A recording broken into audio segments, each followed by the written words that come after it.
It's not one of the presenters, though. But I don't know who the producers are. Do we have a list of producers for each session, Ann? So I know. They're in OneNote.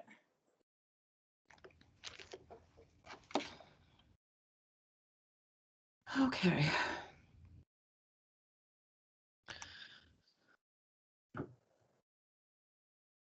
Good morning. Good morning. Are you one of the presenters this morning?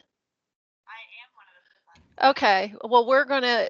I'm waiting for the team from ASA to pop over and make me a presenter so that I can make sure that you're ready to go. Now, did you hear from Michelle about that? Are you going to be running the tech for her? No, that's Callie. Okay. Okay.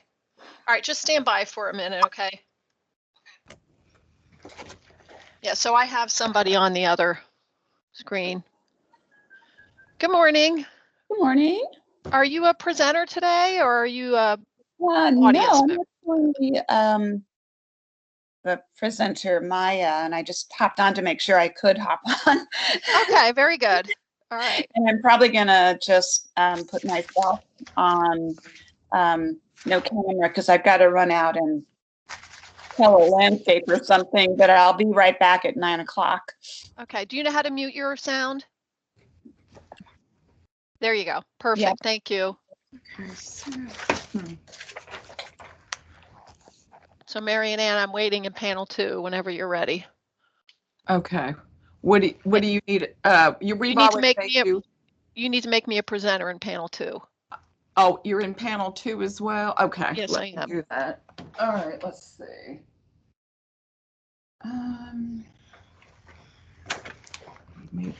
Panel 2 here. Let me join that one. All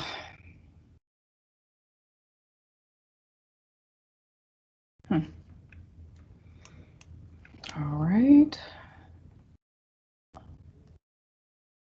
Well, I'm going to have to go out of this and hold on.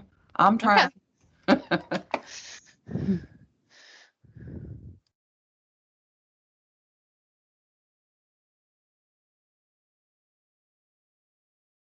Good morning, William. Hello.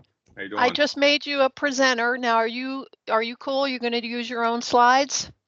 You're going to be able to do it yourself? I think so. Okay.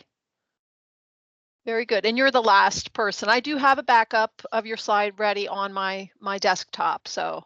Okay. All right.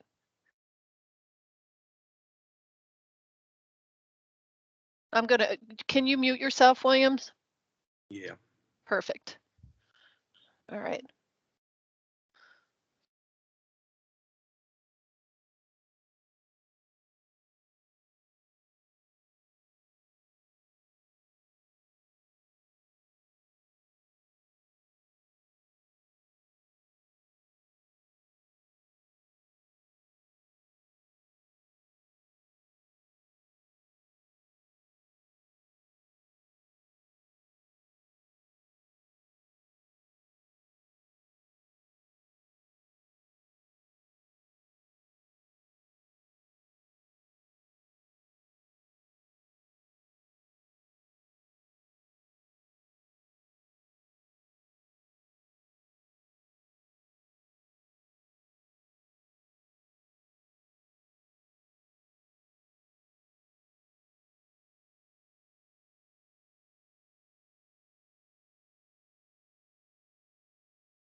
Good morning, Kristen.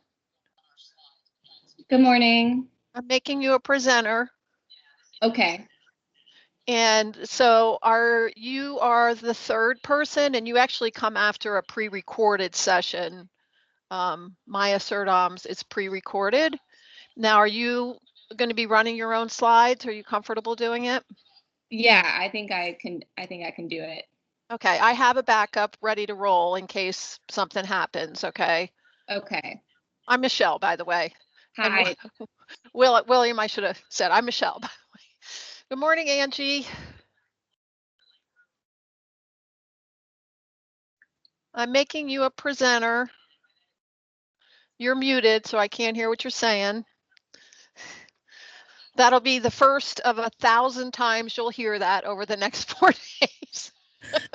But, we've been teaching online for a year, so I feel like. Angie, I do not have a backup copy of your slides. Are you using slides? Yeah, Okay, do you feel comfortable presenting them yourself? I do, but I can email you a copy real quick just in case if you want. Just in case, that'd be great. Do you have my email address handy there? Probably not.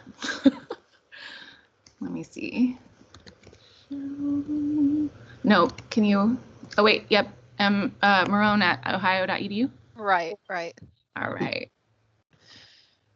So we're going to go in order on the slide there, and like I said in the email, I got to be pretty strict with time.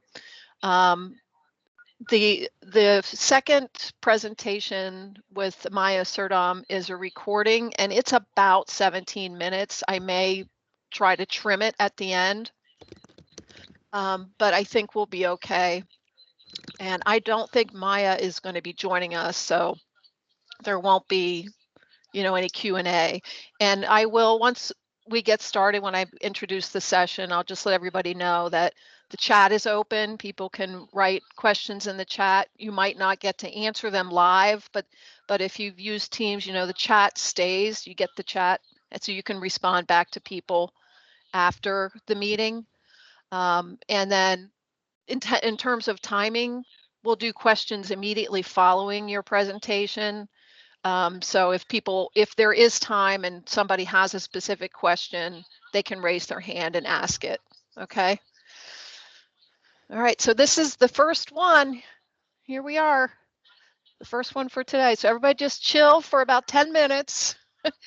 Okay. And then we'll, and Deborah, thanks, Deborah. I was going to say, if you're not presenting, you don't need to have your video on. And then whenever anybody else is presenting, if you're not presenting, you don't need your video on.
And just for my presenters, 9:01, whatever, I'll begin the thing. And just for my presenters in this session, as you probably know, we did not have registration for the conference. It was, free with membership. So we really don't know what kind of audience we're going to be having. And it's not really a problem because we're recording everything. So if people have to miss your session, they'll be able to record it. Good morning, Maya. How are you? Good morning. Hello. So I have your video ready to roll. Now, do you want me to play? I have to play because you have a Mac, right? Yeah. Okay.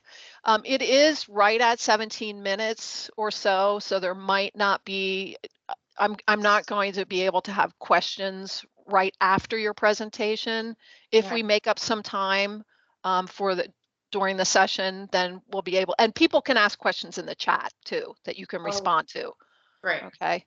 I have, so do you know where the chat is? You know how to see the chat? If you look up at the top of your screen, there'll be like a little word cloud. Yeah, show conversation. Yeah, that'll show the conversation. So you might want to monitor the chat. All the presenters should monitor the chat and feel like you can write responses if people are asking questions or making comments during or after your presentation. And that chat stays open even after the session is over. So you can continue conversation after the session is over. Great. All right, so we're just going to stand by here. Do you have any questions, Maya? Are you okay? I'm okay. Yeah, I'm All right. ready. It's easier for me since I already did the recording, so I'll just be here. Okay, great.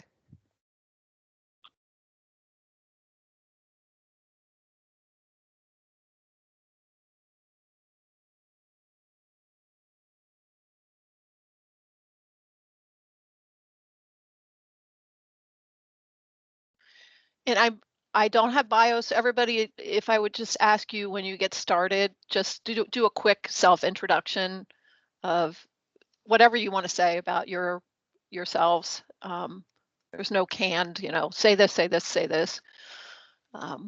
So I think it's the last thing I have to worry about right now.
Angie, are you ready? Okay. I'm just going to wait until my clock turns 9, and then we'll get started. Okay.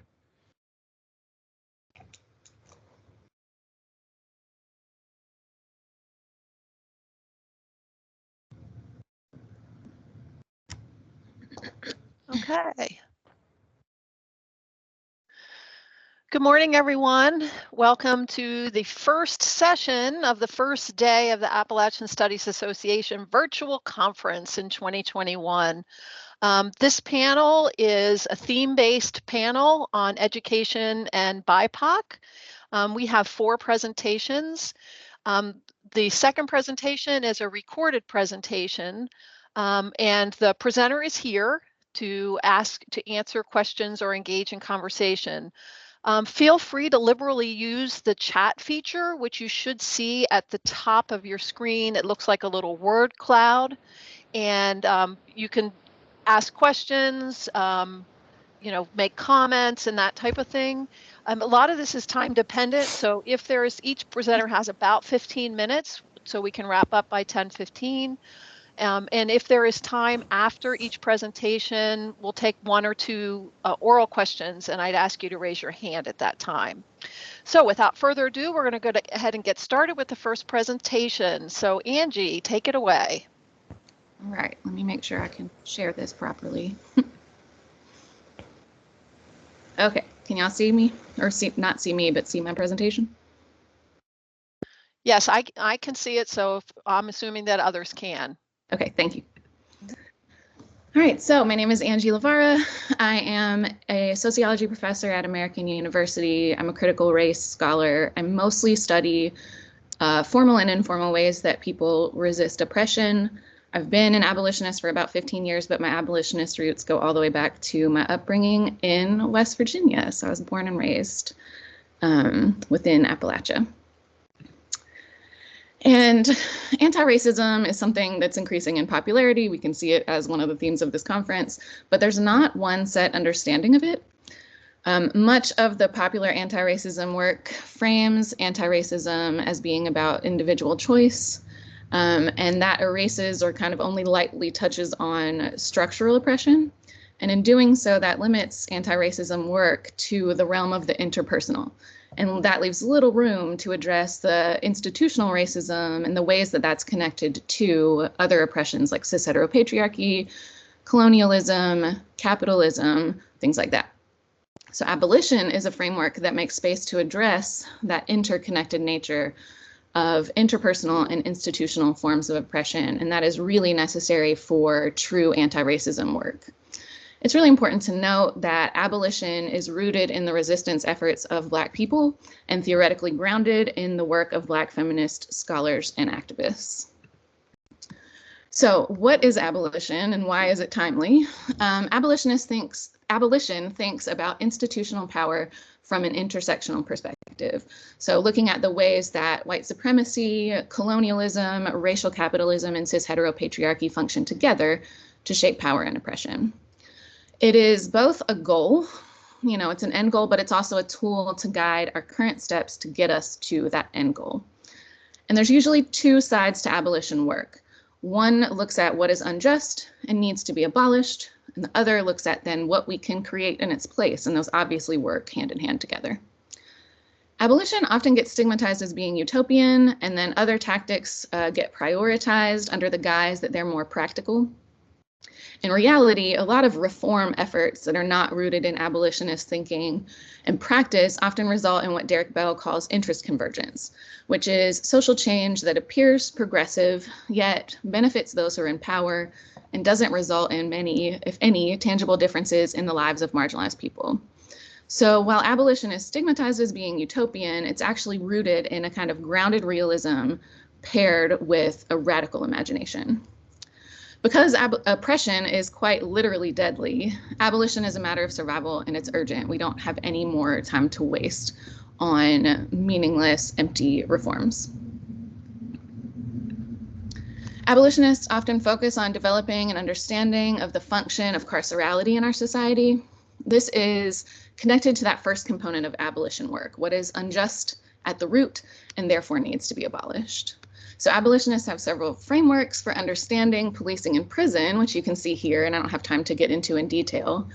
But in short, abolitionists understand that the legal system is a legitimized way for the state to enact violence on people in the effort to perpetuate white supremacy, colonialism, racial capitalism, and cis heteropatriarchy. Abolitionists also understand that the, quote, criminal justice system is just one facet of carcerality, which we can think about as just punishment.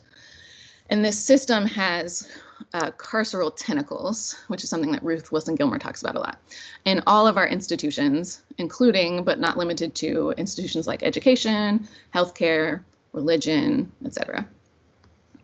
So keeping that abolitionist understanding of carcerality in mind, abolitionists seek to, one, abandon what Michael Coyle calls criminal justice logic by uncovering the realities of our current carceral systems. And criminal justice logic is simply the ways that society conditions us to believe that the system is logical and necessary for our safety, which often leads to the oppressions that it creates and maintains going unchecked. Abolitionists also seek to implement non-reformist reforms to continuously shrink our reliance on the legal system. Non-reformist reforms are anything that reduce the power of an oppressive system while also showing that it is unable to solve the problems it claims to solve. And remember, abolitionists are focused on carcerality at large, so they can and should be implemented both within and outside that quote-unquote criminal justice system. Mariame Kaba has a really simple way to kind of frame abolitionist goals. She says we should be working to reduce state violence and maximize people's collective well-being. So when we look at it that way, we can see that abolition work is happening all around us, as Michael Coyle and Judah Shept claim. There's so much solid work on both contemporary and historical examples of resistance in Appalachia. I mean, we can look around at this conference every single year, including this one, and see that going strong. So why do we need to frame this in the context of abolition? Broadly speaking, the more resistance work that gets analyzed through this lens of abolition, the better. Because of that utopian stigma attached to abolition, it's important for us to name all abolition work and recognize it as such so we can work towards destigmatizing it by showing that it's not only attainable in our future, it's already in the works all around us. Also, because abolition is an ongoing project performed by imperfect humans, it's important for us to name and recognize it so that we can learn from it. What was done right? How can we replicate that? What mistakes were made? How can we ensure we don't repeat those? Things like that. And then specifically thinking about Appalachia, it will strengthen our resistance movements here in the present and the future, because on one hand, abolition requires a broad scope. And Appalachian resistance movements sometimes have a single issue focus, which is something that Stephen Fisher and Barbara Ellis Smith and others have talked a lot about in their work, and often argue that it's a weakness of some of our resistance efforts here in the region. So framing our resistance efforts through this lens of abolition will allow us to see ourselves as connected to a broader network of power and oppression. It'll affirm our role as change makers and inspire current and future Appalachians working for social change to think and act more broadly. It'll also strengthen abolitionist movements beyond Appalachia as well. Abolition requires solidarity, at the very least across our nation, but at its best, a global solidarity. And so framing applicable forms of Appalachian resistance as abolition work will help others outside the region see us as legitimate partners in a liberation struggle. I plan on doing this with my own work, but much like abolition itself, framing Appalachian resistance through an abolitionist lens is a group effort. So I hope I can get some help on that front. Abolition work most often happens in communities that cannot rely on social institutions for their well-being. In these communities, we can see both examples of what needs to be abolished and what we can create. And so because Appalachians surely cannot rely on social institutions for our well-being, this is why I think that Appalachia is ripe with examples of abolition work. Here, I'm going to give just one example of how we can contribute to an understanding of what needs to be abolished. And then on the next slide, I'll get into some ways that we can contribute to imagining and working toward a new future. So using policing as an example here, but again, to be clear, abolitionists seek to eradicate institutional oppression across all institutions, not just the legal system. But I'll be talking about policing here. So most often, urban communities whose residents are predominantly Black and Brown are the communities that are looked to for examples of why police need to be abolished, which makes total sense because they can't rely on the police for protection, and police often bring harm to their communities. When advocating for abolishing the police, many abolitionists point out the dark historical roots of the institution of policing. On one hand, if we think globally, the history of policing is connected to facilitating European colonization. Within the US itself, the history of policing in the Deep South is connected to the early slave patrols that were established. And in the North, it's connected to militias that were established to enforce curfews that were enacted for racial control. So something that's often missing from that discussion of the roots of policing is that in Appalachia, policing, the earliest forms of policing often revolved around protecting corporate interests by covertly and then violently infringing on labor organizing efforts. So adding in that history of policing in Appalachia to this broader discussion about the dark roots of policing across our nation and around the globe, adding in that history about Appalachia and the policing being tied to labor control would allow an entry point for cross-racial, cross-geographic, and class-conscious alliance building. On top of that, both historically and contemporarily, rural Appalachians often can't rely on the police for safety as well. Our marginalized community members certainly can't, for the same reason that marginalized folks in urban spaces can't, because policing has a long history of enforcing racial control, as I mentioned earlier, but also enforcing control based on class, gender, gender identity, sexuality, etc. And this happens across geographic locations. On top of that, rurality and a lack of funding for government services in much of Appalachia means that most people are far away from emergency services. So the police wouldn't be able to protect them. So even if a person believes in policing as a tool for protection more broadly and exists with enough privilege that the police would actually occupy that role for them, it's likely that they have other provisions in place to ensure their safety and the safety of those geographically close to them, just because of the lack of efficient response time. As an example, my parents have a kind of informal network with their neighbors, and they call each other when there's any kind of emergency that a person in a city would call, 911 for. They call each other first because they're closer, they can help each other.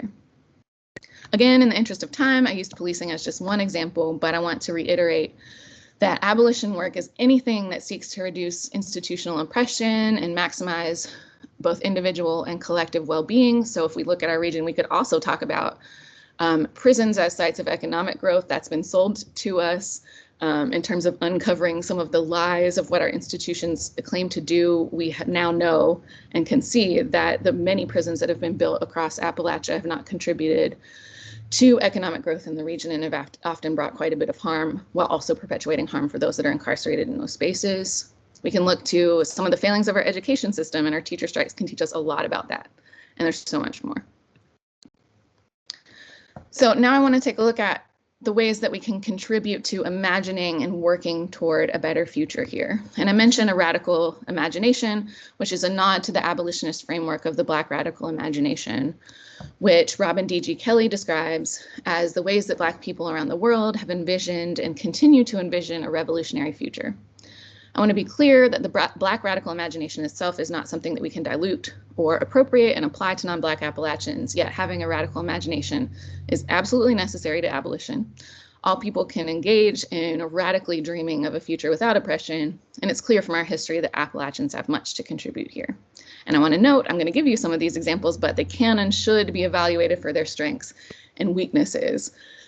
As I said earlier, nothing is going to be perfect about abolition, including these examples, so we have to learn as we go.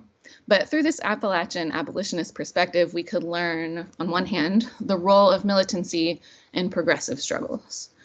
We could look to the history of militant indigenous resistance to colonization in the region, for example, the Anglo-Cherokee War in the mid-1700s, as well as our various mine wars, to look at and learn about militancy, which is something that many Black radical abolitionists consider necessary to creating a better future.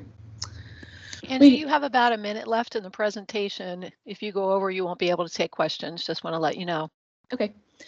We could learn ways to build solidarity between incarcerated and unincarcerated people, which is, again, something that many abolitionists believe is necessary.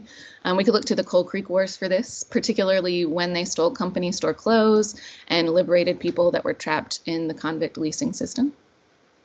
We can learn ways to disrupt the expansion of the carceral state. We could look to recent organizing against the federal government building a federal prison called USP Letcher in Eastern Kentucky, and anyone else striving to stop new prisons from being built in Appalachia or close existing ones. We could look to any of the work of Appalachia-based Black Lives Matter chapters and the calls for community control of policing across our region.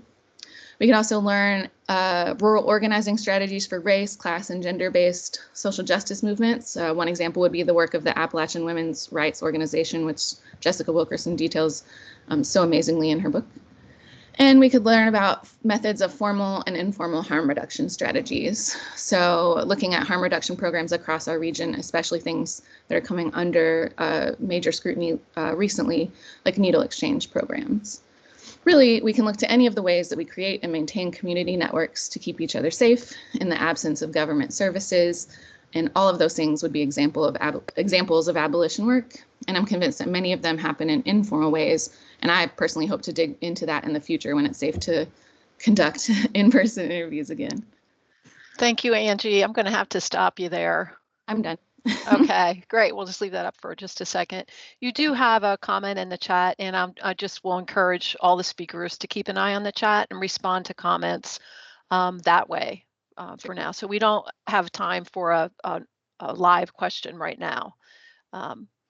So if you could take your, stop sharing. Very good. Thank you, Angie. So the next presentation is from Maya Surdam. Maya, you want to pop in the video so people can see that you're here? Maya's presentation is pre-recorded, and it is right at the time limit. So Maya, I'm going to ask you to monitor the chat, and if people want to comment or ask questions, we'll do that there.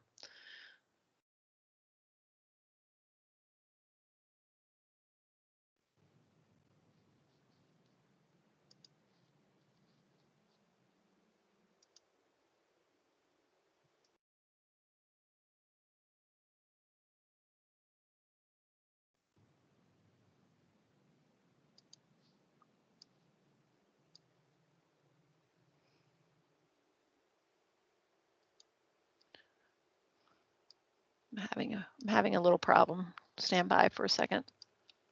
Okay, there it is. Hopefully you can see it. You can see the video. I'm going to start it, and you'll have to let me know. Today. My name is Maya Surdam. I'm a historian and the program director of an educational nonprofit called PAGE, Partnership for Appalachian Girls Education.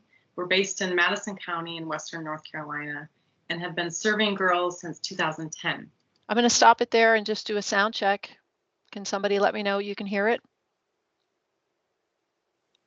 I can hear it. Okay, perfect. Thank you.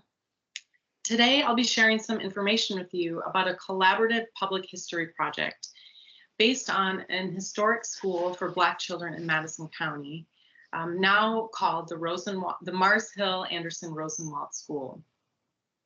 The school operated between 1929 and 1965 as a segregated school.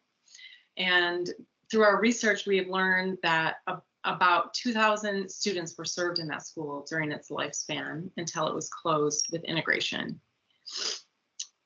In my presentation today, you'll hear about how our organization, PAGE, has offered opportunities for our students to learn about and to document the story by collecting oral histories from alumni of the school and from the community members who have served, who have formed the Friends Committee. That was started in 2009 and consists of former alumni and other community members who worked to save the building from disrepair in the hopes of ultimately turning it into a cultural center, a community cultural center that will educate the public about the school itself, about education for African Americans in Western North Carolina, and also other lessons about American history more broadly. So today I'll be showing you some videos that our students at PAGE created in 2018 when we began our partnership with the Mars Hill Anderson Rosenwald School. And then at the end of this brief discussion, at the end of the viewing of the videos, you'll learn more about the project we have planned for this summer, which will actually take place in the recently renovated building. Now, before jumping into the videos, I want to highlight a few things. and ask this important question: how do we remember and honor the history of the Marsville Anderson Rosenwald School? What do we need to keep in mind as we teach this history to young people and as we share it with the wider community? There's a lot I could say about this, but I'll try to be brief and just mention 3 important points. One is that we hope to expose the multi-layered aspects of the school's history so that we can understand it in its full complexity. This means, for example, that we must teach about the historical context of Jim Crow to show that the school itself was a symptom of this oppressive racial system that upheld white supremacy and that provided unequal treatment to African Americans, withheld resources and opportunities for them, including through education. At the same time, the school itself was a beloved local institution. Highly skilled, talented and dedicated Black teachers worked there and cared for students there. It was a source of pride among many of the alumni and continues to be so. And that's another piece of its complexity. Second, we want to center the voices of alumni and the experiences of those African Americans who attended or taught at or supported the school, whether that's in the distant past or the more recent past through the Friends Committee. So as we continue collecting oral histories and researching, we hope to be able to highlight as many of these individual stories as possible, because these were the folks that really helped to breathe life into the school. And finally, we hope that our projects are rooted in community collaboration. We want to create space for interracial understanding and cooperation. And this is an important part of our mission at Page, part of which is to present more diverse stories of Appalachian people and places. Now, this slide here highlights some of the alumni who have been key players in renovating the school. They all served on the Friends Committee starting in 2009, and some of them will be featured in the first video that we'll watch shortly. Our students were able to interview some of these folks, and they offered their stories about the school. So we'll start there with the first video, which features the voices of the alumni, and then we'll link into our second video, which was also created in 2018 by Page students, and that one features a moment in time of the Friends Committee and highlights more of the work that it took to renovate the building and some interesting pieces of about the building itself. So I'll transition to the videos now, and we can go ahead and watch those.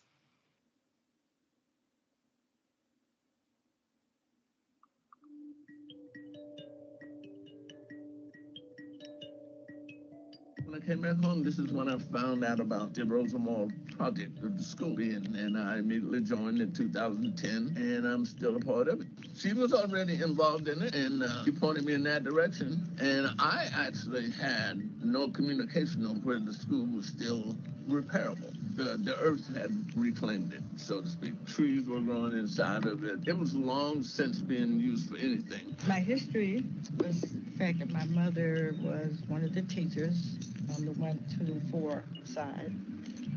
And I too started school early. For us, of course, school started at 8 o'clock like it always has and still does. So that meant getting up extremely early to have your breakfast, clean up the kitchen, get dressed, get out. Typical day was we had 2 teachers, one on that side, one on this side, that we started out with reading the Bible. We had a devotion before we started, always devotion before we started. We had to memorize, I believe, one Bible verse different each day. And I remember one student would always say, Jesus wept. Every day, Jesus wept. And she said, no, you're going to have to learn something else. And then we started with our assignments that we were going to do that day. We might have English, history, math. We had the folding doors that's divided the 2 classes. Then the other teacher would take the other remaining subjects. And my mom also picked up another teacher, Mrs. Owens, and we would all ride to Mars Hill together. Mrs. Owens, her family owned a little community type store. The store was downstairs, they lived above it. She chose to give me with a carton of chocolate milk every morning, Monday through Fridays. So that was like a pacifier driving from Asheville to Mars Hill. When I went to school here, I lived uptown in Mars Hill. I didn't live in this community. So we had a person that drove a car, and he brought us to school each morning. Anyway, it was hard traveling sometimes. And you remember when we had school here, we didn't have electricity. So we started school about 9 o'clock.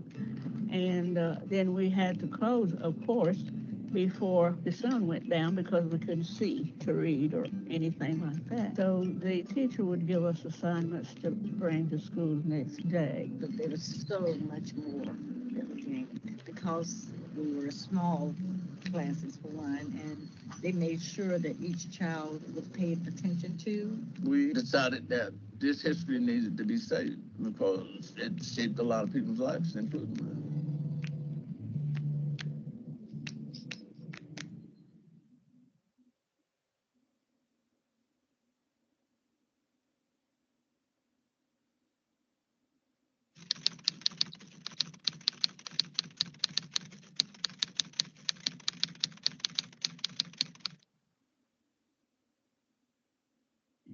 First community meeting that we have documented minutes for it happened in December of 2009.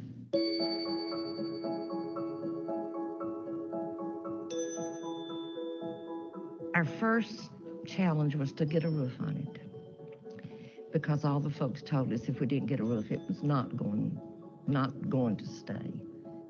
After some time and discussion with Conservation Trust of North Carolina, they agreed to give us $5,000 if we could get a $5,000 match to put a roof on the building. So that was a major milestone. Windows was a big milestone. The school, when it was built in 1928, cost $2,100. The windows that you see in the building now cost $26,000. Went business to business and door to door to some folks and just shared with them what we were doing. So we've had a lot of community support.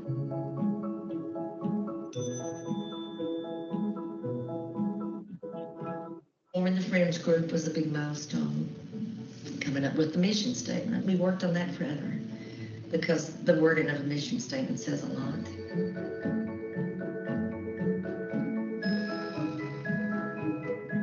Then we got the handicap ramps added and new steps built. That was big because Charity for a while could not get in the building. Her dream has been, and she would share this, that before she dies, she wants to see that school finished. So I decided last night, no, I decided early this morning about 1 o'clock, that I was going to go searching on that National Trust. Well, there it popped up. They meet every month, and there we were, listed. So we are officially listed on the National Registry as of May the 31st.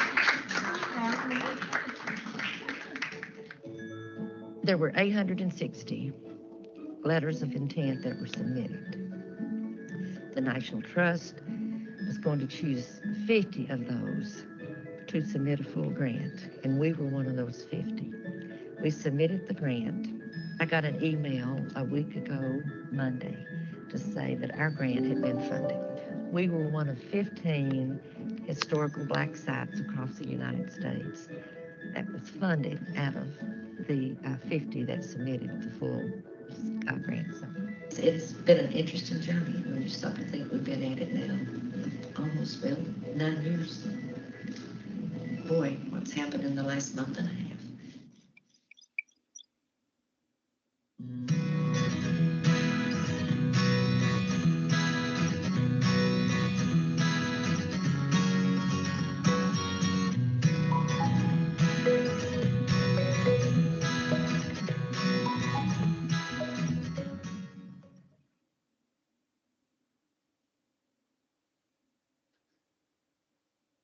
Okay, and here on this slide, you'll see some updated photographs of what the school looks like today. These were taken recently, within the past few months.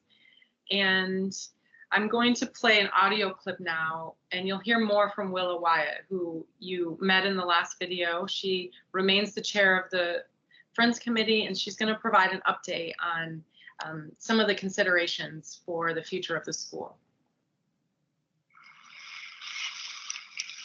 I'm Willa Wyatt, and I'm the chair of the Friends of the Marcel Anderson Rosenwald School. And just want to give you a little update and overview of what the future plans are. We have basically finished the rehabilitation of the building, and we are now ready to move into programming. And we are planning our programming to directly relate to the mission statement for the school, which says that it will serve as a community cultural center and interpretive museum intended to promote a fuller understanding of Southern Appalachian Black history and to enhance education on all levels.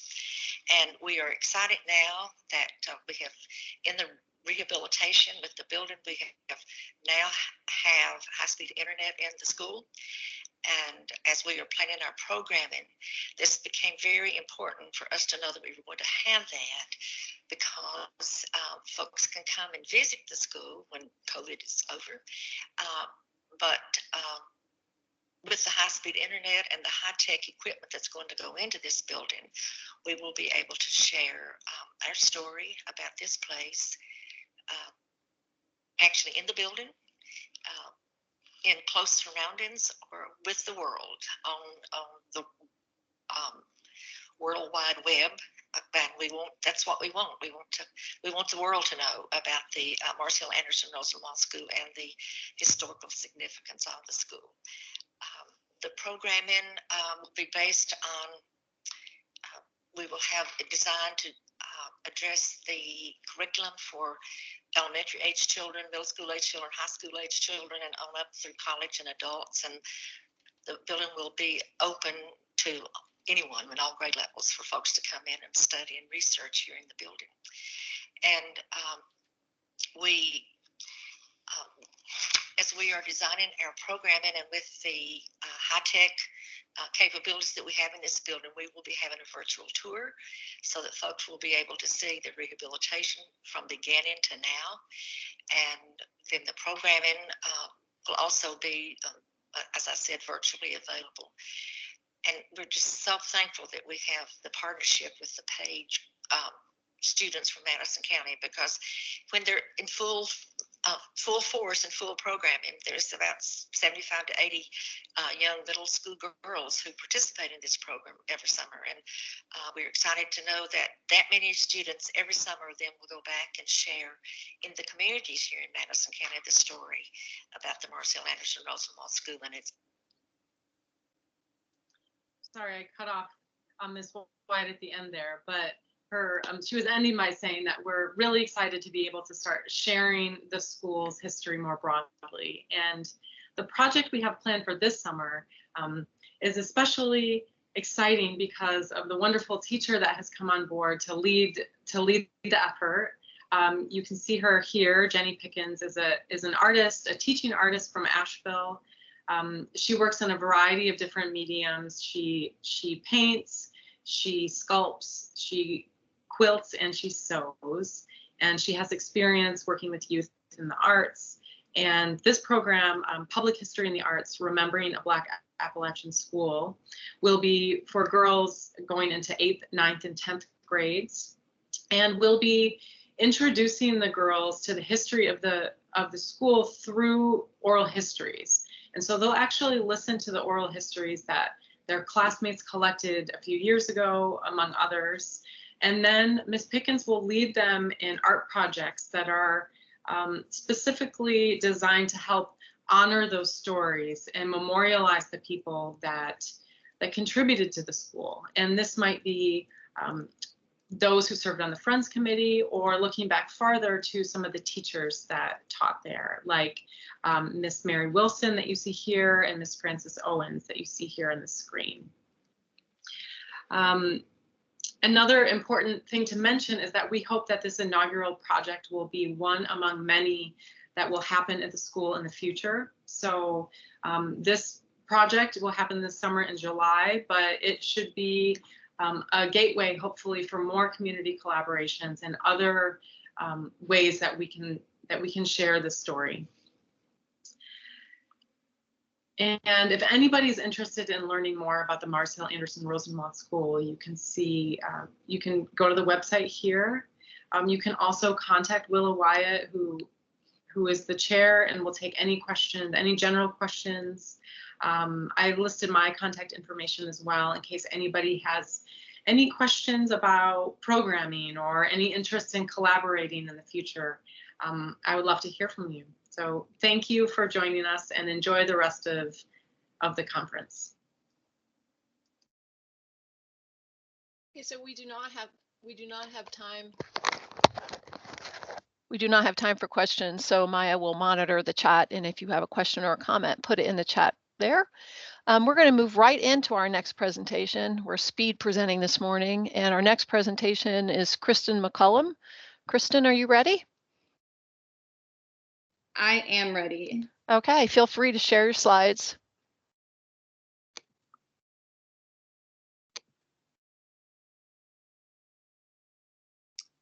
Okay, when I go to click the share screen, I'm not seeing my slide. Should I just click my PowerPoint presentation? You should. I'm seeing your screens. You're seeing my screens. That is very strange.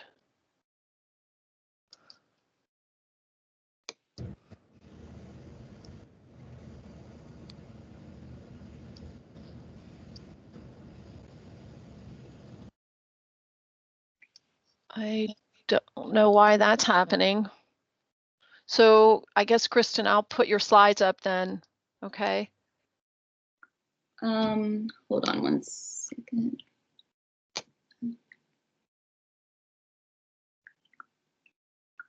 Like, should I just be able to share my PowerPoint, or? When you click on the share, the window should open at the bottom of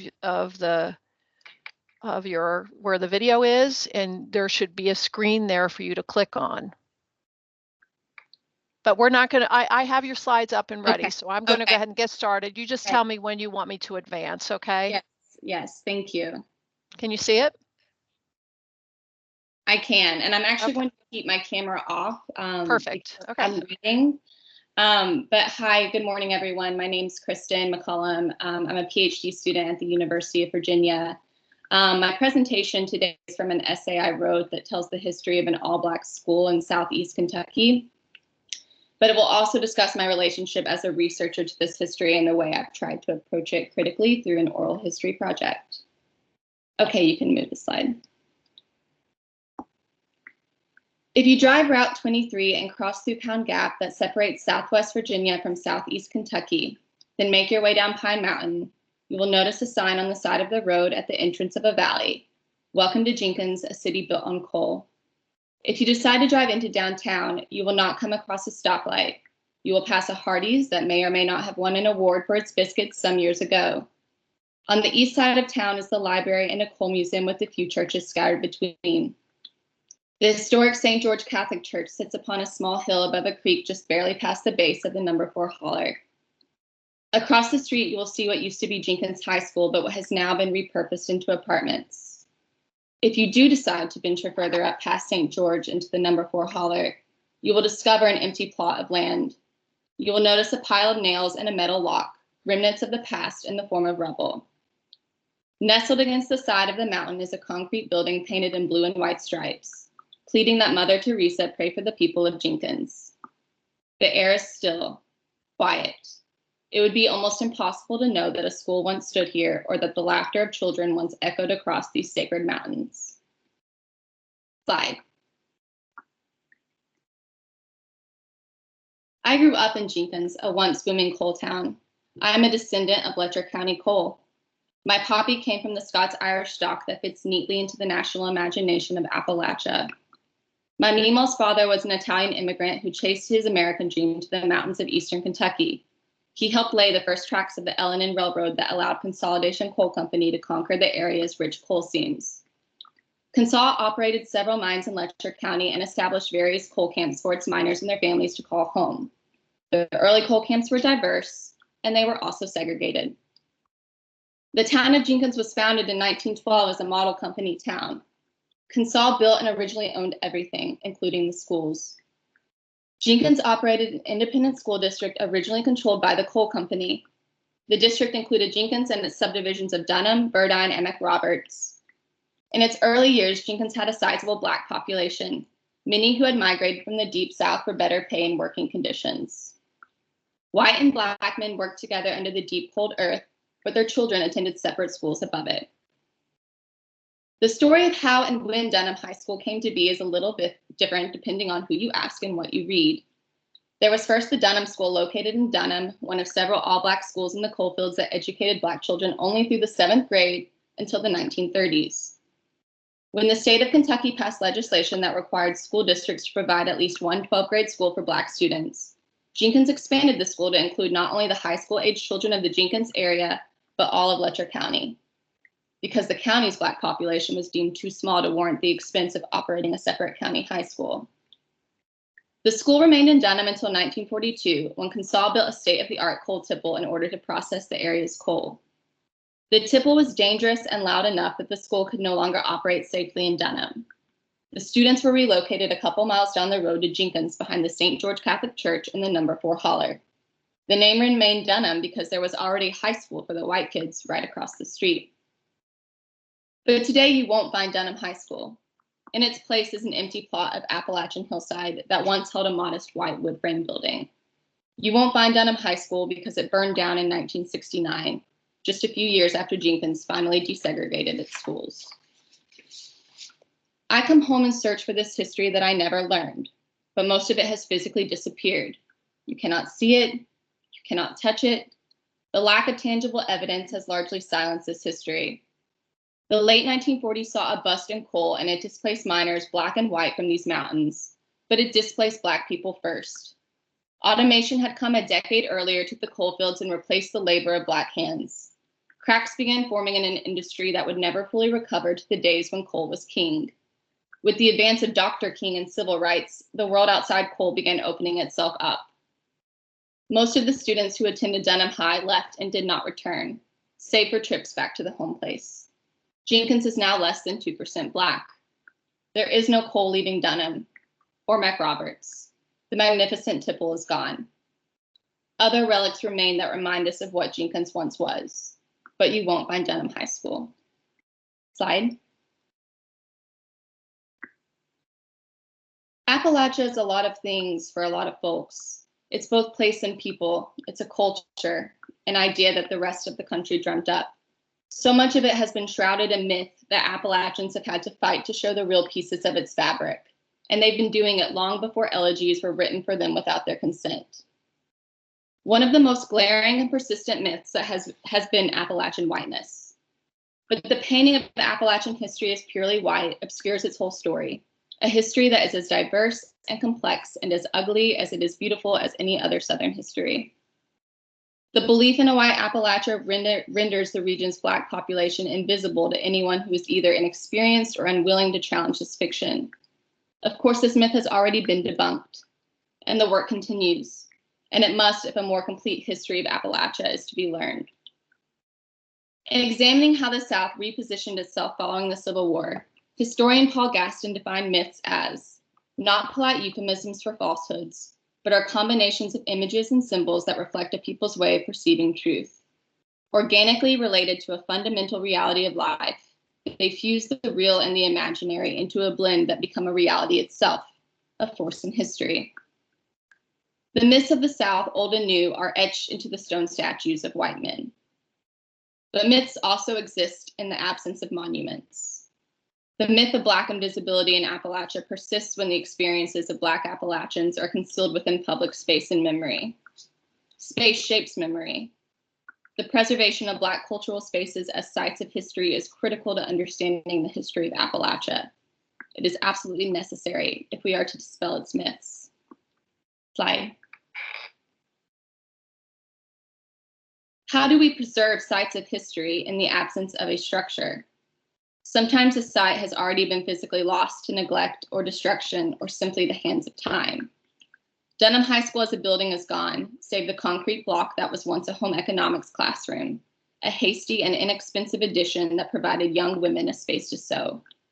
School records are scant. This is not uncommon to any history of segregated Black schools in the South. History does not simply retreat in the absence of documents or structures. It resides in the stories of those who lived it. Appalachians have often relied upon memory to pass down our stories, to speak them into existence across generations. And we wish to tell our own stories. But to tell the whole story of Appalachia requires us to listen to the stories carried and spoken by those to whom they belong, but that remain unwritten in the master narrative of our region. So I come home to learn and unlearn Appalachian history. For the past 2 years, I've been listening to stories from the students who attended Dunham High. Phone lines carry their memories across the country, back to the mountains, back to McRoberts, back to Jenkins, back to Dunham High School. We are connected by our shared yet divergent histories tied to these coal towns. We have left home, but our roots are planted in these hills. Their stories are the history of a people and place. Their stories are the stories of Appalachia. It is through their stories that we can begin to reconstruct place and time. We begin to remember the all-Black school in the coal fields. History tells us that this was indeed a space created separate and unequal, but it was much more. The students' stories recover a space in which children learned and grew and dreamt of what was possible. Its interior walls are rebuilt one by one until we can witness its interior life. We hear the younger children shriek with delight as they plant the maypole with brightly colored strings on a warm spring day. Teachers stand amongst each other, swapping stories and sharing summer plans as the school year draws to a close. We feel the thunderous rumble of a gymnasium full of friends and family packed close together. We hear the squeak of rubber soles hitting hardwood amidst the cheerleaders' songs of victory. We watch as the older students dance to the record player that they brought into the gym during lunchtime because there was no cafeteria. They will be late to class because they had to listen to that song just one more time. We listen carefully as one by one, students stand proud on the auditorium stage and recite their speeches. We hear the hours that translated words into memory. There is a round of applause. Slide.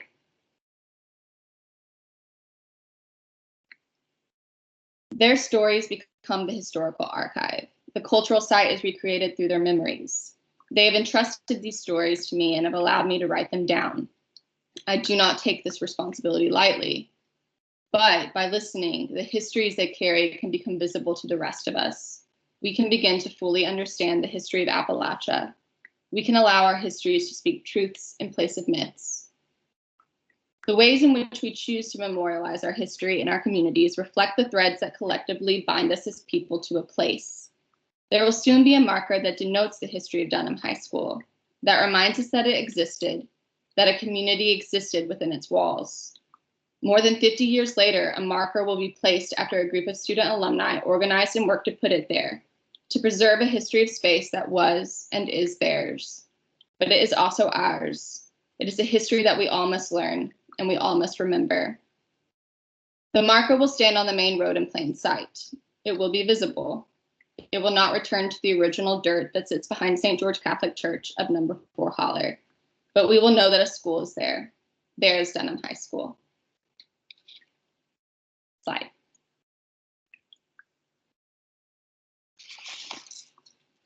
Thank you.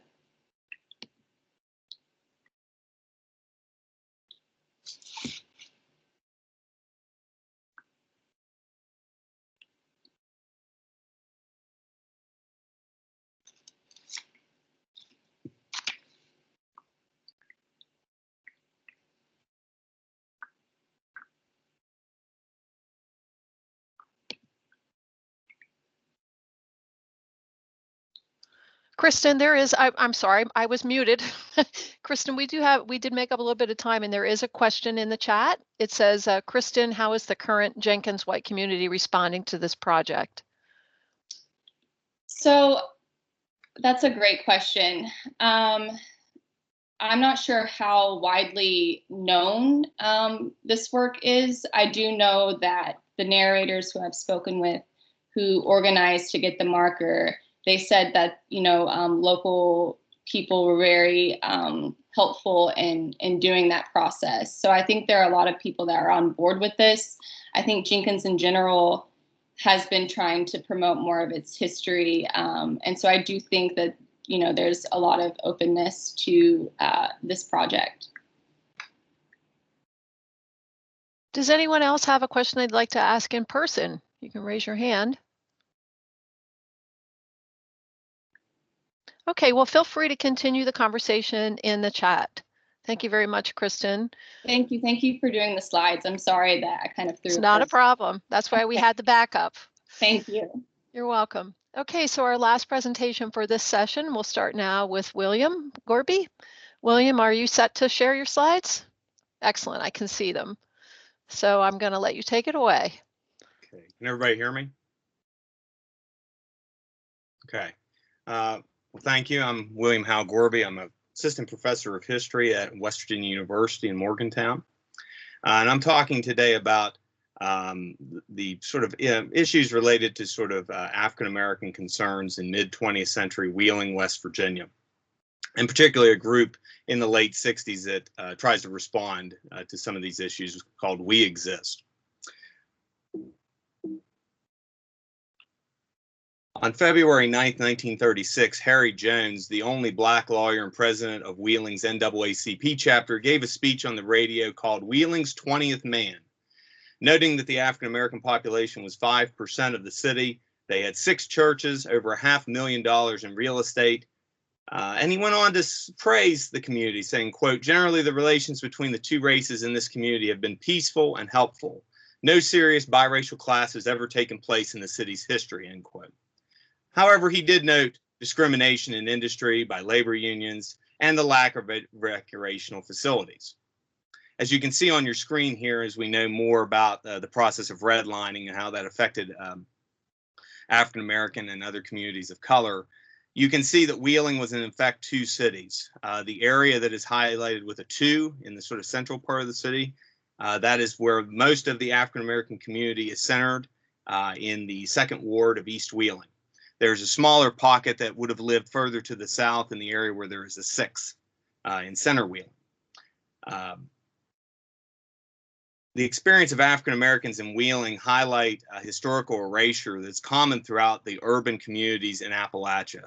These are subjects that are not widely discussed in our history, in local history, or in the public memory of these communities. These physical spaces reflect histories of inequality built into urban planning. The forces of urban renewal, black-white police relations, are part of a growing story of urban life in Appalachia. For example, think of the work recently done on the Triangle neighborhood in Charleston, which was destroyed through urban renewal. By the late 1960s, African Americans began trying to organize groups to pressure the city to improve conditions. Unfortunately, little changed, and years of frustration bubbled up and boiled over in several incidents in 1968 and 1971. The African American community, as I said, was a thriving community. It had several distinct centers, as I mentioned in that previous slide. And by 1920, buoyed by the Great Migration, numbered over 1,600. The community would eventually grow to over 2,000 by the late 1920s, making up anywhere from 5 to 6% of the city's population. They had their own separate recreation spaces, businesses, and Lincoln School on Wheeling Hill served as a community center.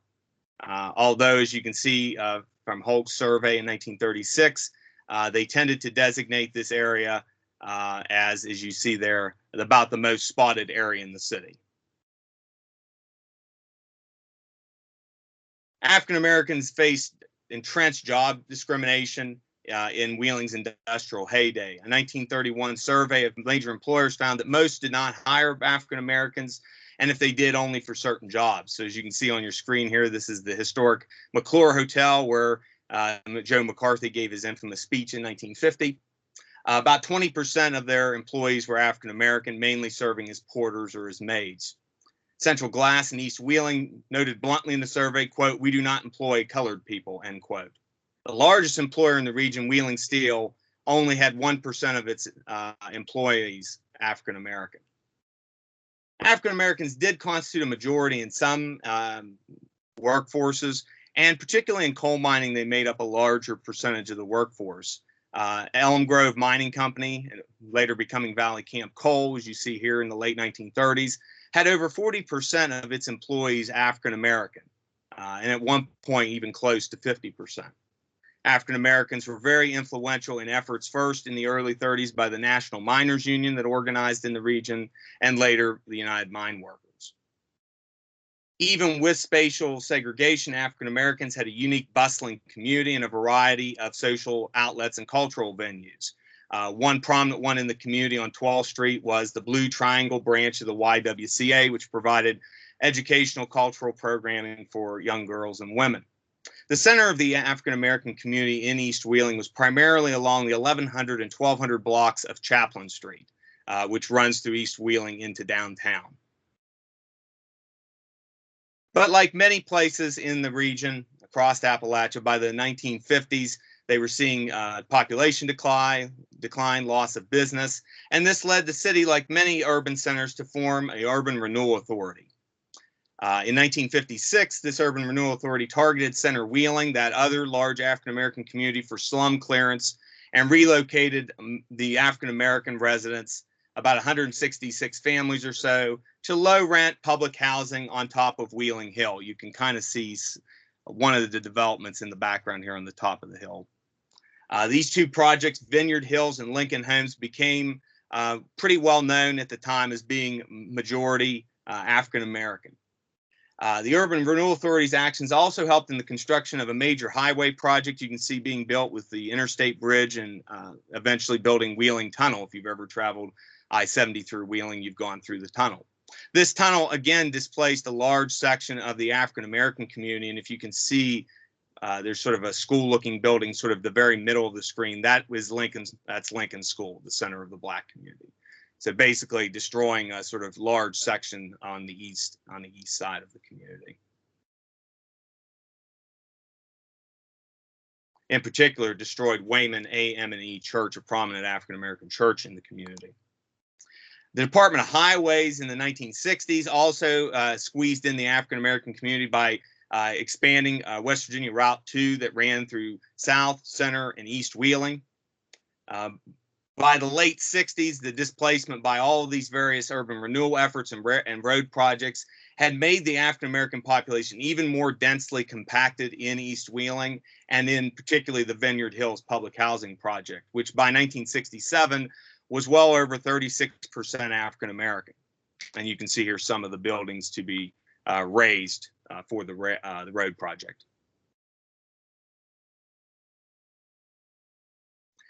There were African-American groups that mobilized and pressed back against some of these efforts that were happening.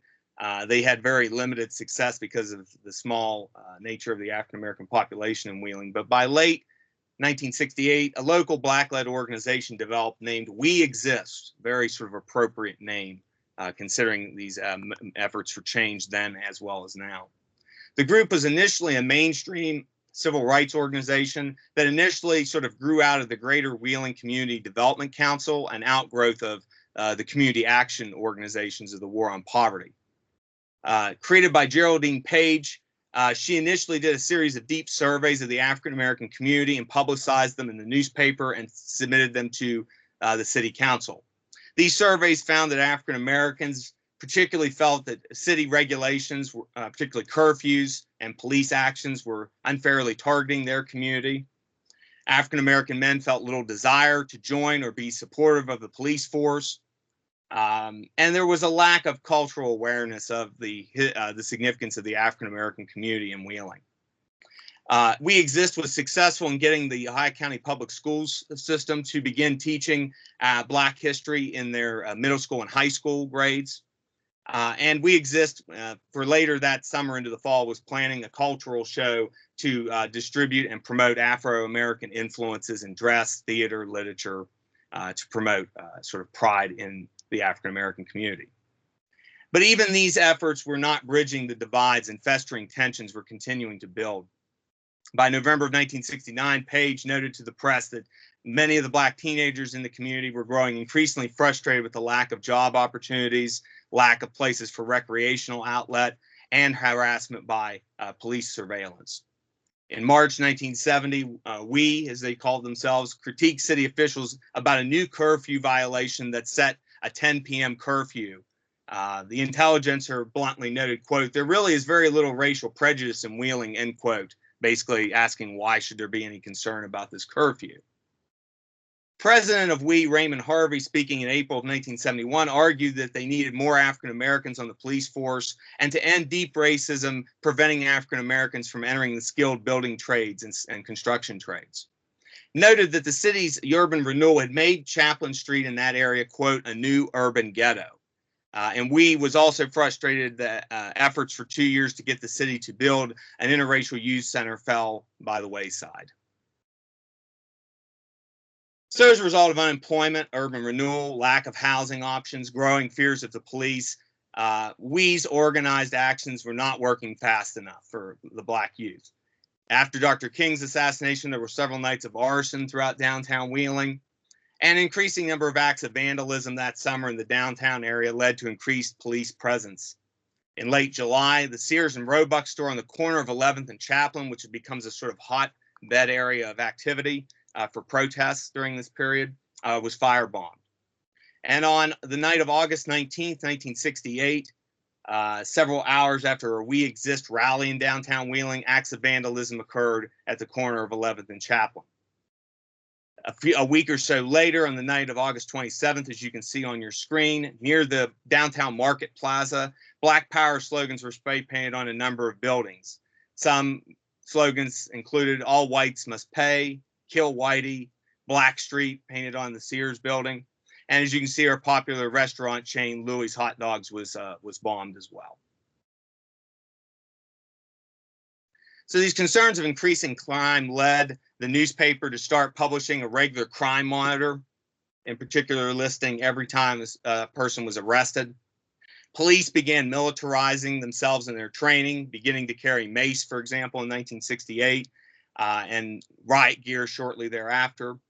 Police in 1970 attended a conference to deal with civil disturbances, and City Council approved the creation of a Civilian Disturbance Unit, or CDU, of about 2 to 3 dozen officers. These types of police forces were becoming quite common in larger urban centers. On the night of Sunday, January 3rd, 1971, these years of tension boiled over when 6 firebombs exploded, destroying a number of structures throughout Wheeling. It was one of the largest acts of civil unrest.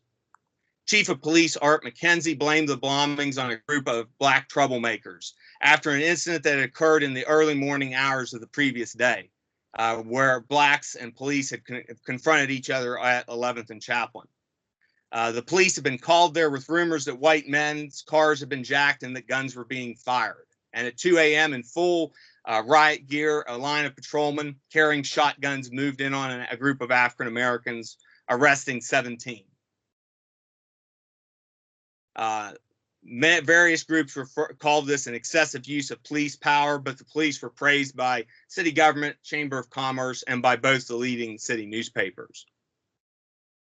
So I'll wrap up with sort of some of the key figures involved in this and to show sort of how this frustration has led up to this point. 3 Black youth in particular arrested during the disturbance that you can see on your screen here cited the police for brutality. One, the gentleman on the far left, George Farmer Lee, who became a spokesman of the group that had been arrested, was a member of a new Black militant organization, a group called AfroSet, a group that I'd like to know a little bit more about than I know about at this point. They had been involved in a number of protests throughout the city, protesting, the fact that there wasn't allowed to be interracial dancing at Wheeling Park, protesting African-American workers who weren't allowed to get hired on construction projects, among other issues. The central event for George Farmer Lee was the arrest that took place during the CDU raid in early 1971, and what happened to his close friend, the man in the middle here, Bobby Wade, who was 19.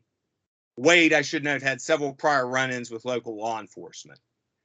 Based on newspaper testimony from the time and Lee's own 2017 oral sort of testimonial he provided, he noted that he and Wade were to get together that evening and that there was a large party happening at the nearby American Legion.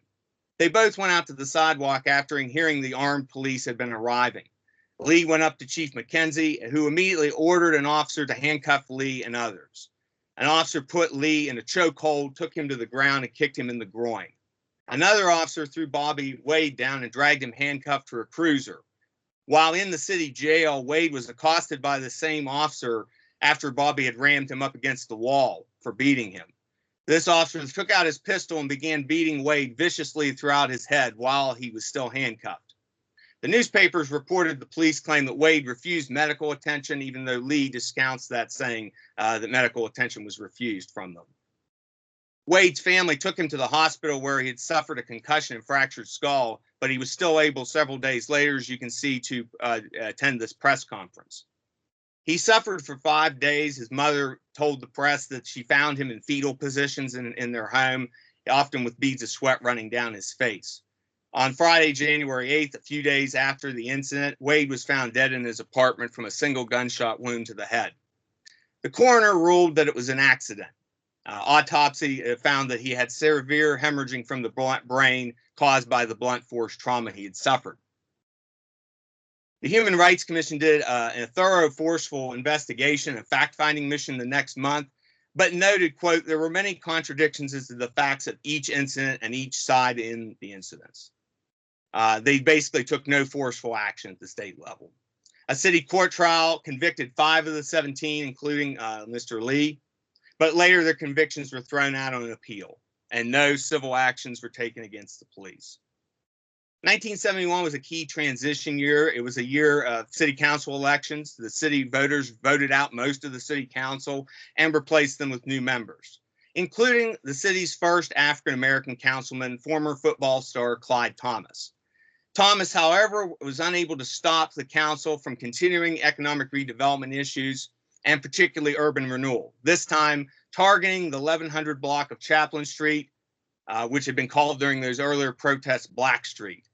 The Black-owned businesses that lined the street and African-American homes were razed, taken through eminent domain, and the rest of the African-American community was forced to move elsewhere or to move up the hill to one of the 2 public housing projects.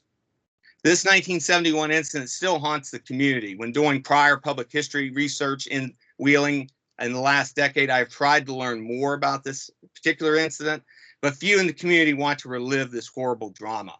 The experiences of African Americans in Wheeling highlight an underdocumented history of injustice, often through a combination of willful neglect, urban planning, and excessive concern about law and order. Thank you.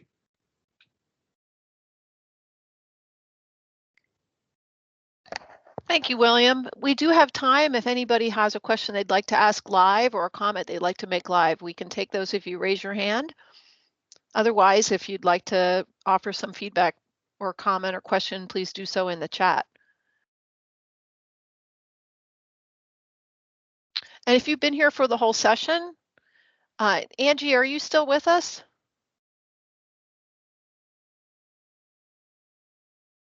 And Mara, are you still with, or Maya, are you still with us? I'm here. Okay, so all of our presenters are still here, so we do have a few minutes if you'd like to ask questions or make comments on any of the presentations.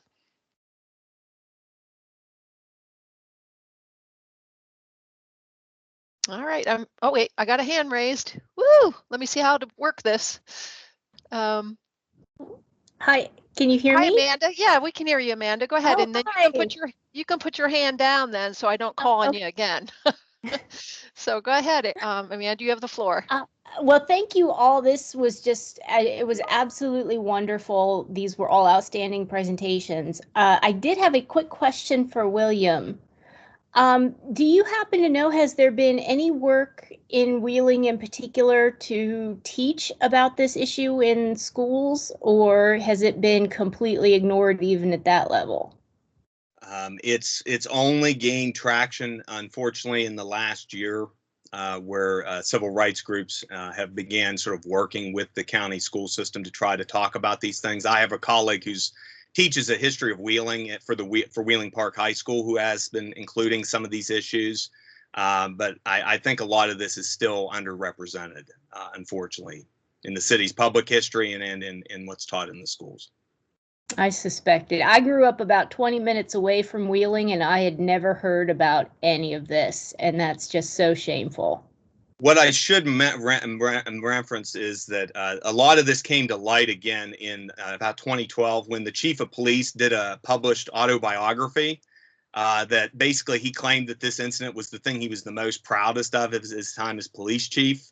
I was working for Wheeling Heritage at the time, and there was sort of a dispute about, whether they wanted to endorse the publication because of some of his views that he expressed. And it was shortly afterwards that George Lee did this testimonial to kind of provide a different perspective on what had happened and what the press reported.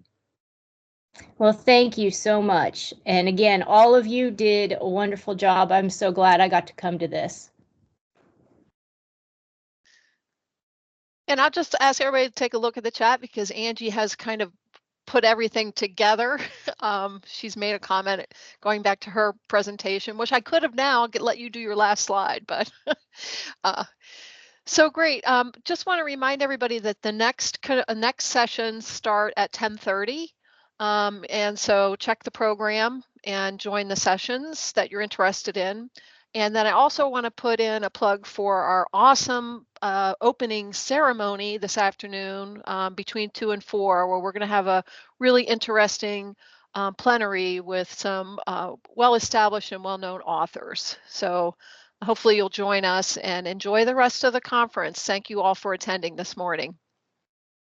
And all you need to do is press your leave button up at the top. And then once you find your next session, if you're in this one, you know how to get into the next one. Thank you all. Thanks all the presenters especially. Thank you. Bye. Thanks, Michelle.